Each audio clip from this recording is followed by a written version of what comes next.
కొంప గలీజు కొంప, నీ నోరే గబ్బు నోరు, నీ గుడ్డలే మురికి గుడ్డలే, అందరి మీద పట్టమేనే నువ్వు ఎంతసేపు.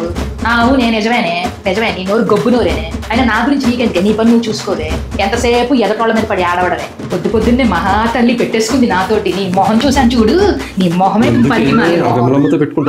మీరు ఊరుకోండి, మీ సంగతి తర్వాత చెప్తాను. అసలు గురించి నా గురించి తెలిసిపోయింది ఏంటి దీనికి?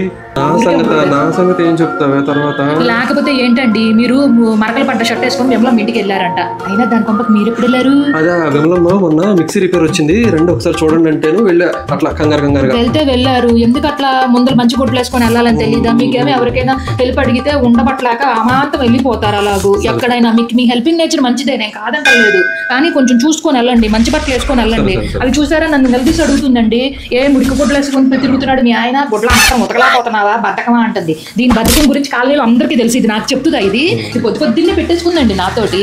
మీరు మాత్రం జాగ్రత్త, ఎవరికి హెల్ప్ చేయడానికి వెళ్తున్నా కొంచెం మంచి బట్టలు వేసుకొని వెళ్ళండి. చూసుకో. సరే అమ్మయ్య, మా ఆవిడకైతే ఏ అనుమానం రాలేదు అయితే.